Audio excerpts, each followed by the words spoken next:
Paz seja convosco. Amém. Glória a Deus. Louvamos a Deus por esta rica oportunidade que somos dados novamente estarmos na sua casa, ouvindo sobre o reino, ouvindo sobre a verdade, ouvindo sobre a palavra. Glória a Deus. No nosso último encontro, estivemos meditando sobre o tema noivado de Maria e de José. Diante de um acontecimento importante, normalmente há algo que sempre é o foco principal. Como não olhar para o início dos evangelhos sem ter o nascimento do Messias como a ação principal? Porém, como em todas as situações, há sempre a preparação para o evento principal antes dele ocorrer. Nesse caso, vemos em Lucas o que Maria passou, suas dificuldades. E também no Evangelho de Mateus nós vemos não só a situação de José, o que ele passou até a decisão dele de continuar naquele caminho, mas também a união bendita, orquestrada por Deus, da união desse casal, em meio a algo que dentro do meio conservador judeu era um caos. O resultado só poderia ser o melhor possível: o nascimento do Messias. Mateus afirmando que foi assim que Jesus veio a ser, o que coloca seu nascimento no âmbito da história, não como uma historinha criada por pessoas, não algo mitológico. A concepção de Jesus foi extraordinária, não natural, mas sobrenatural. E ela foi realizada pela obra divina do Espírito Santo, cujo resultado foi o bebê nascido de uma virgem. Aleluia. No ato da criação, o Espírito se movia sobre a face das águas. E no meio daquela inexistência, daquela escuridão, Deus trouxe à existência toda a criação, também pelo poder do seu Espírito. Aleluia. Na perspectiva bíblica, a Gênese, a criação da vida, deu-se em primeiro lugar pelo poder do Espírito, e com Jesus foi a mesma coisa. A ação do Espírito Santo de Deus, de uma forma sobrenatural, vem trazendo o nascimento do nosso Messias. A palavra de hoje tem como título a autoridade do nome. Nós, dentro do nosso meio ocidental, nós não temos essa ligação dos nomes com algum significado. Algumas pessoas veem a figura de um ator famoso, e aí a pessoa coloca o nome dele, David Bowie, entendeu? Marlon Brando, entendeu? Já contei para vocês que quando minha mãe escolheu meu nome junto com a minha tia, ela escolheu o nome como Paulo César, e pelo contrário, ela foi muito brava, porque ela descobriu que o atleta do momento era o Paulo César Caju, e ela não gostava do Paulo César Caju, e ela falou assim: vamos fazer ligação. E a gente vê muitas pessoas recebendo nomes por causa de autoridades ou por causa de ídolos e toda sorte de nomes. Mas dentro do contexto judaico, os nomes eles têm sentido. A gente vê algumas vezes nomes, por exemplo, não afortunado ou abandonado entre os povos, e você vê o nome, como é que a pessoa ficou com o nome daquele? Pois é, o nome era daquela forma. Por isso que o nome, ele tem a ver muitas vezes, ou na maioria das vezes, com a situação que está ocorrendo. E hoje nós cantamos sobre o nome do Emanuel, nós falamos sobre a figura do Yeshua, são todas representações da figura do Messias. E nós vamos falar um pouco a respeito desse nome que tem uma autoridade. Nós vemos isso classicamente dentro da condição dos evangelhos, que quando Jesus Cristo ele se apresenta, as enfermidades fogem, a morte foge, as pessoas elas são curadas, são tratadas apenas por causa do nome de Jesus. É uma dificuldade que eu tinha dentro da batalha espiritual, quando as pessoas elas ficavam criando uma série de artifícios. Não, precisa fazer isso, precisa ungir dessa maneira, precisa colocar o sal não sei aonde, e eu pensava assim: poxa, Jesus ele agia de uma maneira tão simples. Ele ia lá e declarava E a coisa acontecia. Os apóstolos, eles simplesmente com a sombra deles, era só colocar os enfermos diante da sombra deles e eles eram curados. E não tinha todo aquele processo que a gente tinha que preencher uma ficha, tinha que fazer um negócio, e aquilo me incomodava. E a gente tem que entender que o nome do Senhor, ele tem a autoridade. Quero convidar você a ficar de pé, em honra à palavra do Senhor, para que nós possamos. A autoridade do nome. A autoridade do nome.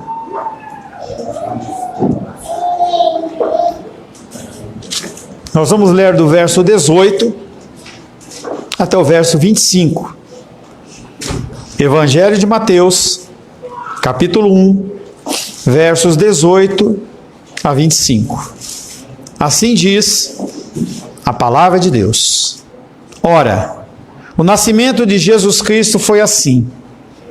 Estando Maria, sua mãe, desposada com José, sem que tivesse antes coabitado, achou-se grávida pelo Espírito Santo. Mas José, seu esposo, sendo justo, não a querendo infamar, resolveu deixá-la secretamente. Enquanto ponderava nestas coisas, eis que apareceu em sonho um anjo do Senhor, dizendo: José, filho de Davi, não temas receber Maria, tua mulher, porque o que nela foi gerado é do Espírito Santo.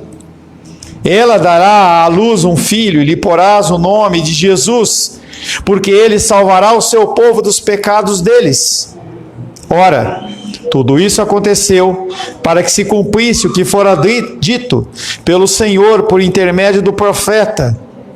Eis que a virgem conceberá e dará à luz um filho, e ele lhe será chamado pelo nome de Emanuel.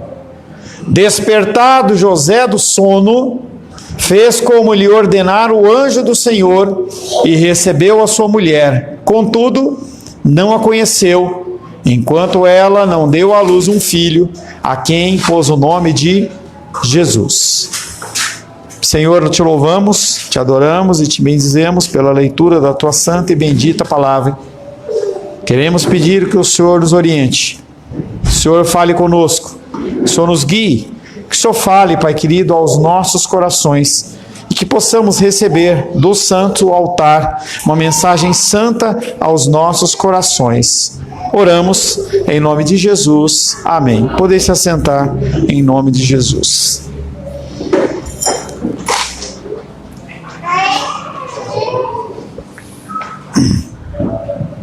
Autoridade. Nós vivemos em tempos em que existe pouca autoridade. A autoridade, ela pode ser uma autoridade que é ordenada, pode ser uma autoridade que é adquirida, pode ser uma autoridade que é inerente da própria pessoa. Jesus, ele tinha todos esses campos de autoridade. Já disse para vocês certa vez que uma das grandes dificuldades dentro do pastorado, em especial uma pessoa que é nova dentro do pastorado, é ser reconhecida como pastor e não como irmão Paulo ou co-irmão fulano. E as pessoas, elas se incomodam com isso. Eu realmente nunca me incomodei com essa situação, mas é algo real. Essa autoridade muitas vezes ela é apenas conquistada com o passar do tempo. O primeiro verso que nós vamos meditar, e nós estamos fazendo um mise en place do nosso Evangelho de Mateus. Tenho visto com a Rosângela a série do Pesadelo na Cozinha com o mestre Jacan, entendeu? Então, inclusive, aguardamos que não seja necessário no espetinho do Alice que o mestre Jacan vá lá, né? Entendeu? Mas essa condição de você deixar preparar as coisas. O Evangelho de Mateus, no capítulo 1, ele está preparando por todo esse cenário dos milagres, maravilhas, das palavras que vão acontecer. E você tem que começar a sempre estar tentando a riqueza de detalhes. Do verso 1 até o verso 17, nós trouxemos como importante a condição de que Mateus, ele traz uma alusão até Abraão, em que o Evangelho de Mateus é escrito por judeus e não se fala como Lucas ou como Marcos ou como as outras pessoas falam sobre uma genealogia um pouco mais longa. Lucas, quando fala no livro dele da genealogia, ele vem trazendo a condição da salvação também para aqueles que são gentios. E aí nós começamos a tratar da questão do noivado de Maria e de José, que era algo que era uma união, que era praticamente indissolúvel. E que consistia basicamente, posso continuar aí, as duas querem sentar junto para conversar, porque eu estou vendo, parece que elas trocam de bilhetinho, tá? E aí nós vemos a condição dessa autoridade, que é uma autoridade que é sobre a vida de Cristo, uma autoridade que é delegada pelo Pai, mas também que é adquirida conforme ele caminha. E esse Evangelho de Mateus, esse início do Evangelho de Mateus, ele tem a ver com a preparação de todo o Evangelho. E nós estamos citando algumas coisas que são muito importantes e que tem que fazer parte do teu entendimento, para que quando você for falando da palavra, você entenda qual é o contexto do que aquilo está acontecendo. As pessoas dentro dos evangelhos, dentro do povo judeu, muitas vezes eles olhavam para aquilo e não queriam analisar segundo o interesse da palavra, mas queriam observar apenas alguns pontos, que é uma das grandes dificuldades dentro do cristianismo. Mateus capítulo 1, verso 21 diz: ela dará à luz um filho, e lhe porás o nome de Jesus, porque ele salvará o seu povo, o povo de Deus, dos seus pecados, dos pecados deles. Sem dúvida, foi a graça de Deus que trouxe a cooperação de Maria antes da concepção e a cooperação de José depois disso. Parece que, quando nós lemos o Evangelho, parece que enquanto Maria estava recebendo a revelação lá, o José do outro lado estava dormindo. Não é negativo. A gente tem que entender que José percebe que Maria está grávida com o aparecimento da barriguinha. Não foi uma coisa automática. Então Maria recebe a revelação, ela se acha grávida do Espírito, e aí depois que quando começa a aparecer a barriguinha de Maria, José, ele tem essa visão do anjo. José, ele coopera depois disso, depois dessa revelação do próprio anjo, em sonho. A José é apresentado o mistério da encarnação. Nos tempos patriarcais, tanto o pai como a mãe, eles poderiam dar nome ao seu filho. E aí a gente recebe a ilustração que ela dará luz, é uma ordenança que está vindo da parte de Deus. Ele não está questionando, é algo que foi ordenado. De acordo com Lucas capítulo 1, verso 31, foi dito a Maria apenas o nome de Jesus, mas foi dito a José o nome e também o motivo para esse nome. Então a Maria foi revelado naquele momento qual seria o nome do filho, mas não foi falado por quê. Mas no contexto desse pequeno versículo a gente vê que a figura do Messias é apresentada a José. Olha, esse menino ele vai se chamar Jesus, mas ele tem um motivo. E aí nós falamos Yeshua, nós vemos o nome Emanuel. Esses nomes eles têm significado e também encaixam todos eles dentro do nome de Jesus. Jesus é a forma grega do nome Josué, que identifica o filho de Maria como aquele que traz a prometida salvação escatológica de Yahvé. Não fale Jeová, mas fale Yahvé. É o YHWH, é a melhor forma da gente tentar falar o nome dele sem macular o nome do Senhor. No Antigo Testamento haviam diversos tipos de Josués. Um deles que é o conhecido é o nosso Josué, depois de Gênesis, Levítico, Número e Deuteronômio, que vem Josué. E o nome Josué, ele é uma variação do nome de Jesus, porque ele é aquele que iria atravessar um período e eles iam entrar na terra prometida, ou seja, um tempo de salvação, a concretização.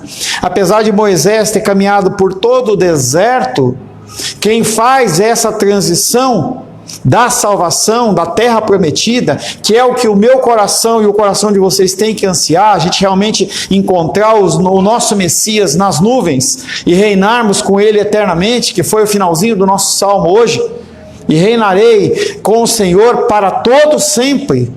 Essa expectativa, ela cai sobre o nome de Josué. Josué é sucessor de Moisés, que leva o povo para a terra prometida. Havia muita parte dos judeus uma expectativa de um Messias que iria redimir o povo da pressão que havia do povo romano sobre eles.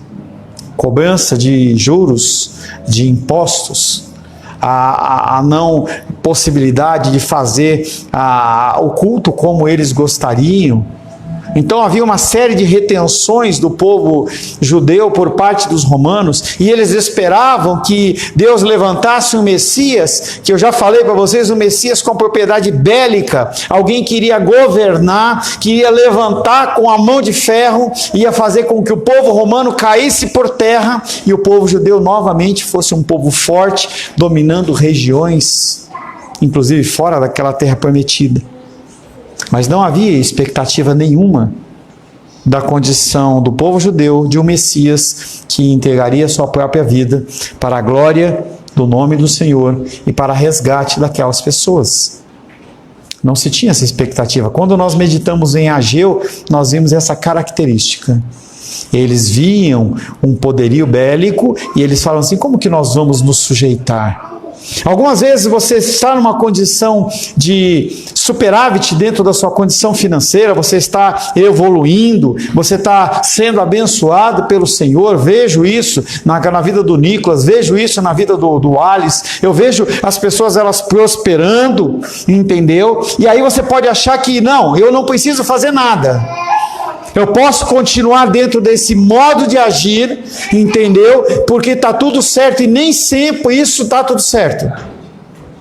E desde o começo, em especial com o Alice, eu falei: Alice, cuidado para que você não venha a minar o seu relacionamento com a Ingrid, porque você vai ter tempo, vai ter muita ocupação, e esse discurso dele, eu não consigo dormir, e é uma loucura, e é correria, essas coisas me preocupam, porque eu fico olhando assim, como que está acontecendo dentro do lar deles? Eu não vou entrar no lar de vocês. Eu sempre tenho a minha porta aberta e estou lá. Você quer ajuda? Você quer um aconselhamento? Quer uma mediação? Quer uma conversa? Eu estou à disposição. Mas eu não vou entrar no meandro se você está discutindo com a tua irmã, com a tua esposa, se você não está bem, se você está bem, a menos que seja uma coisa muito gritante, porque o ideal é que os casais eles se resolvam eles mesmos. E quando nós vemos essa condição do Messias, que ele é uma pessoa, que ele aparece dentro de um contexto em que é pregado que ele vai morrer, as pessoas não aceitam. Então talvez você vendo a sua situação, você fale, está tudo muito bom, está tudo certinho, e às vezes não está. Quando as coisas elas aparentemente estão bem e não estão, a primeira coisa que se elimina é o diálogo. Porque se a gente tiver que conversar sobre isso, começa a ficar complicado. Então é melhor a gente deixar quieto e não falar nada. E os judeus eles não queriam a figura de Jesus como alguém que iria morrer. O verbo salvar pode se referir basicamente a 3 situações. A primeira delas é a libertação de um perigo físico. A segunda de uma doença, ou até mesmo de mortes. No Novo Testamento, o verbo se refere comumente à salvação inaugurada por Jesus e que será consumada em seu reino. E ele diz: ei, convertei-vos, porque é chegado o reino de Deus. É chegado, mas ele ainda não está concretizado finalmente, não está definido no sentido de finalizado. Ele só vai ser finalizado com a volta a segunda volta do Messias. O verbo aqui foca o que é central, a salvação minha, sua, em relação ao pecado. Pois na perspectiva bíblica o pecado é a causa fundamental de todos os outros problemas e calamidades. Então, às vezes a gente olha alguma coisa e fala, tudo é diabo, tudo é... Não, tudo não é o diabo. A cultura neopentecostal, ela traz sempre essa condição de que o problema é o diabo. O diabo ele tem o fator de ação dele, mas o problema é a nossa carne, nossos desejos e vontades, a nossa ganância, a nossa falta de sabedoria, a nossa falta de entendimento, mas basicamente a condição pecaminosa do nosso coração. Por isso, esse versículo orienta o leitor para o propósito fundamental da vida de Jesus. Claro que tudo é feito para a glória de Deus, mas o propósito da vida de Jesus nesse contexto é salvação. é inaugurar o reinado através do Messias. Um reinado messiânico, segundo a vontade de Deus. Embora José, que fala sobre seu povo, fosse judeu, até mesmo José já entendia a partir do Antigo Testamento em que a salvação ela não seria apenas para os judeus, porque se vê dentro da história judaica judeus bons e judeus ruins, reis bons e reis ruins. Então pessoas que são salvas e pessoas que se perdem. A gente vê isso tanto dentro da igreja, fora da igreja, no mundo ou fora do mundo. Mateus, não muito depois, diz que João Batista e Jesus retratam a união dos gentios com o remanescente piedoso para se tornar discípulos do Messias e membros deste povo. Então nós somos escolhidos pelo Senhor e temos toda a nossa caminhada para nós nos prepararmos para a vinda do Messias. Então eu já falei para vocês algumas vezes de um casamento que eu estou ajudando, em que ele vai ser perto da Páscoa, um pouco antes, dia 12, né? Dia 12 de abril eu vou lá celebrar o casamento. E eles estão com toda uma preparação, coisas que Ingrid e Wally já passaram, Rayane, Felipe, Aisla e Nicolas, Carlos e Esther, entendeu? Aguardamos, né, que a prometida do Moisés venha para a gente poder fazer um casamento para ele também, tá? E todas são expectativas que existem. Existe a questão da preparação. Então nós temos que entender que o nosso caminho aqui na terra é um caminho de preparação para a vinda do nosso Messias, do nosso noivo. Essa expressão, seu povo, é cheia de sentidos que são revelados progressivamente. O Evangelho, ele se desenrola progressivamente. Por isso, a importância de você ler a palavra de Deus, de você ter uma constância, de você ler primeiro o Novo Testamento, depois você vai para o Antigo Testamento e você fica nesse looping, nesse ciclo sem fim, porque é uma coisa completando a outra e cada vez mais você aprende disso. Eles referem-se ao povo do Messias como um povo escolhido de Deus. João 3,16 diz: porque Deus amou ao mundo, porque Deus amou ao seu povo, de tal maneira que deu seu Filho unigênito para que todo que nele crê não pereça, mas tenha a vida eterna. Não está falando do mundo, não está falando de toda a humanidade, mas está falando do povo dele, aqueles que foram remidos, aqueles que foram escolhidos. Era um privilégio para os judeus escolher o nome dos seus filhos. Nós temos esse privilégio. Pois a primeira incumbência que Adão e Eva tiveram no jardim do Éden foram dar nome aos animais. E eles davam nome aos animais segundo a característica que eles haviam. E eu pesquisei um pouco, e o nome disso chama-se, cadê o nome? Taxonomia. Taxonomia é a tarefa de você dar nomes aos animais. E quando você dá nome a algo, quer dizer que você é superior àquilo. A gente vê, por exemplo, a condição de quando Jacó, ele está lutando com o anjo, Deus muda o nome dele e fala: olha, agora o seu nome não é mais Jacó, mas o seu nome é Israel. Então a gente vê a figura de uma entidade maior, de uma autoridade maior, entrando na história, em casos específicos, em quem dá o nome não são os pais, mas é o próprio Deus. A figura de João Batista acontece isso.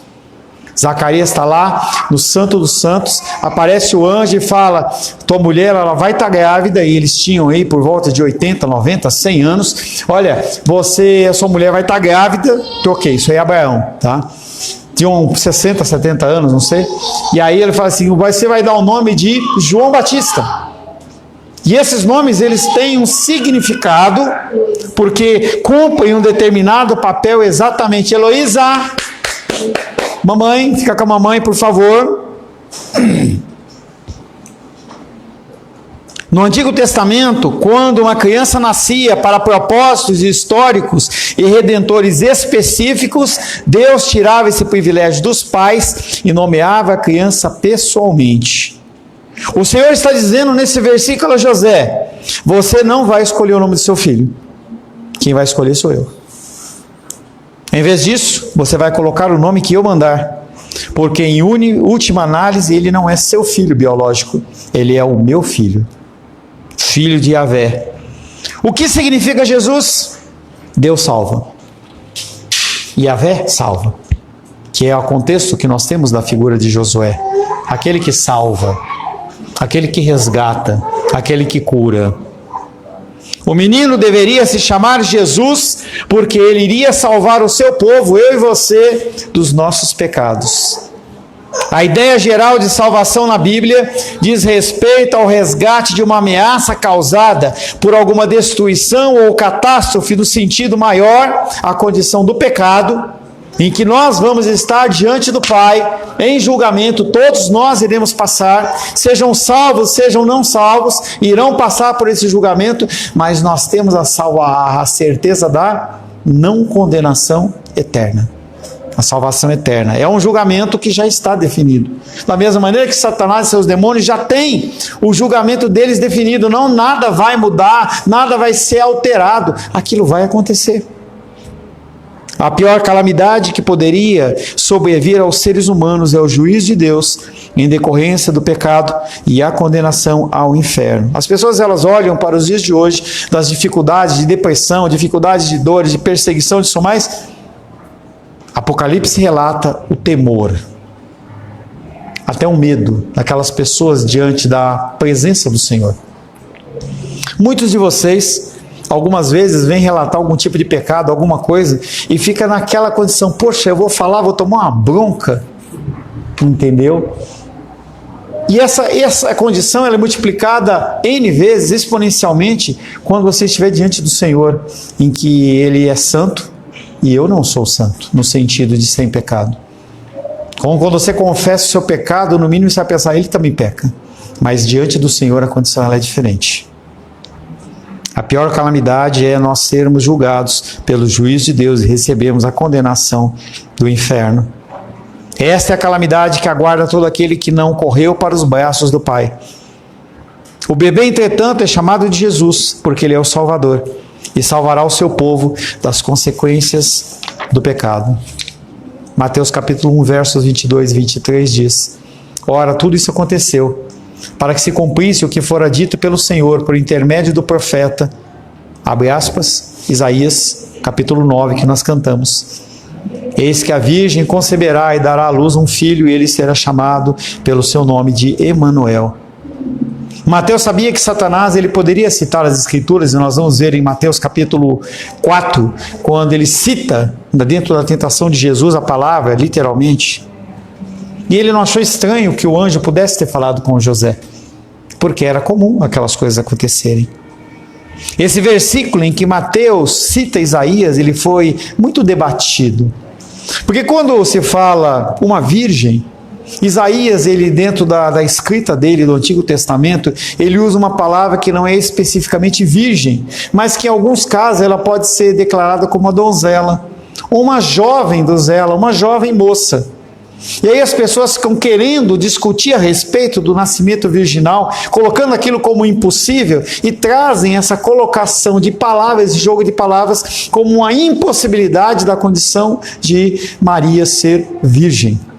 E isso é simplesmente um desespero. As pessoas elas se apegam a toda forma para tentar negar o cristianismo, negar as estruturas fundamentais do nosso cristianismo. A isso chamamos de teologia do desespero, pois basta uma rápida olhada no contexto para vermos que o que Jesus está falando é sobre ele, como Mateus está falando sobre Jesus, ele está falando de uma virgem, de uma mulher realmente que não conheceu. Algo que foi até o nascimento de Cristo. Mateus capítulo 1, versos 24 e 25. Despertado José do sono, fez como lhe ordenara o anjo do Senhor e recebeu sua mulher. Contudo, não a conheceu, enquanto ela não deu à luz um filho, a quem pôs o nome de Jesus. Ela dará à luz um filho e lhe porás o nome de Jesus, porque ele salvará o seu povo do pecado deles. Quando José desperta do seu sono e não do seu sonho, e é diferente, aquela imagem ela ocorreu dentro do sono de José, mas quando ele desperta, ele tinha aquela certeza plena de que aquilo ali não tinha sido um sono porque ele comeu demais, não, aquilo ali fazia parte dele, era o sonho que estava sendo passado a ele. Ele recebeu Maria como sua esposa, Isso reflete não só a obediência e a submissão de José diante de tudo que havia acontecido, como o anjo havia ordenado, mas reflete também o fato de que ele aceitava completamente Jesus como seu filho, e era necessário para que ele pudesse estar na linhagem messiânica de Davi, porque ele era a referência. José fez isso muito embora o nome da criança não tivesse sido escolhido por ele, mas pelo anjo. No sentido maior, no sentido kairós de Deus, Jesus recebe o nome de Jesus, a partir de Deus. Mas dentro do nome literal, dentro do tempo literal, quem coloca é o nome Maria e coloca o nome de José. Do começo ao fim do Evangelho de Mateus, nós vemos esse padrão da intervenção soberana de Deus, seguida da resposta primeiramente por José e depois da figura dos magos. Embora a história seja contada de forma simples, nós falamos, Mateus ele não é detalhista, como Lucas o é.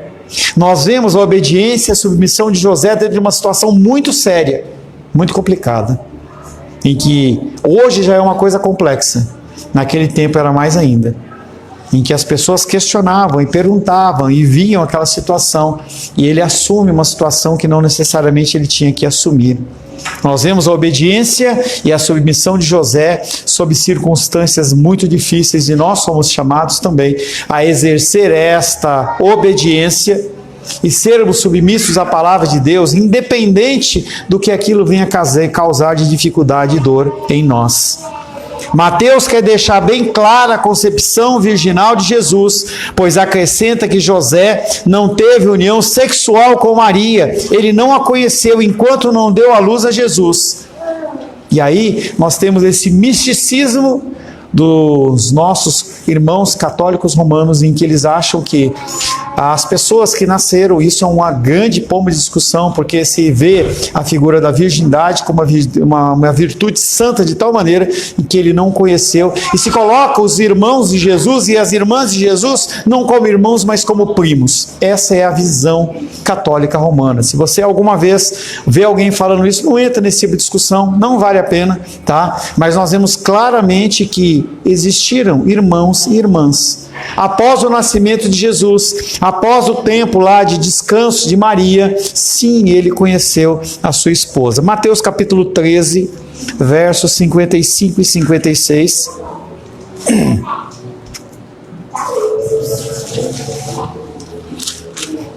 Mateus capítulo 13, versos 55 e 56.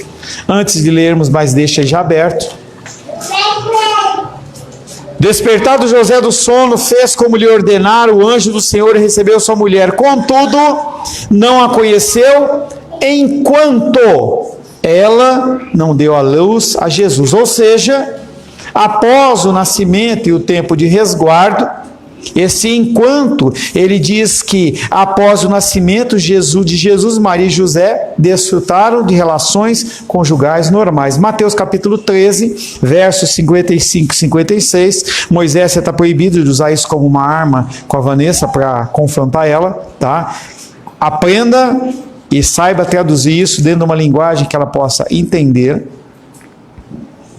Mateus capítulo 13, verso 55 a 56 diz: não é este o filho do carpinteiro? Não se chama sua mãe Maria? E seus irmãos Tiago, José, Simão e Judas? Não vivem entre nós todas as suas irmãs? Ele não só teve 4 irmãos, pelo menos, mas ele também teve irmãs. De onde lhe vem, pois, tudo isso? E escandalizavam-se nele. Jesus, porém, lhe disse: não há profeta sem honra, senão na sua casa, na sua terra e na sua casa. Então, houveram, sim, relações sexuais, intimidade entre José e Maria, após o tempo de resguardo de Maria em relação ao nascimento de Jesus. Assim, o Emanuel, o Deus conosco, ele foi concebido de uma forma virginal e ele nasceu. E 8 dias depois, eles cumpriram o papel, aquilo que é designado, em que se fazia a circuncisão das crianças. Está Lucas 2:21, não precisa abrir, em que eles fazem a circuncisão, a recepção daquela criança realmente como uma criança judaica, como uma criança que segue os princípios judeus. E aí José o chama de Jesus.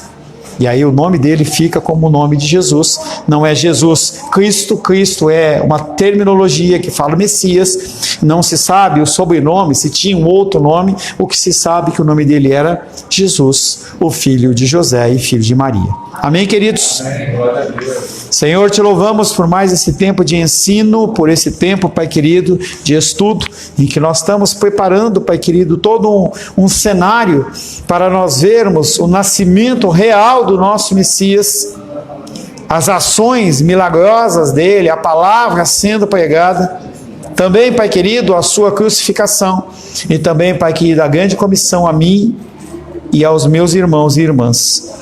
Que nós possamos, Pai querido, estabelecer uma base concreta do Evangelho de Mateus, com esses capítulos iniciais, com esses tempos de encontro iniciais, para que nós possamos fundamentar o nosso cristianismo de uma forma sólida diante da Tua Palavra, de uma forma racional, e possamos assim adorar o Senhor em espírito e em verdade. Oro em nome de Jesus. Amém. Graças ao nosso bom, querido e amado Deus.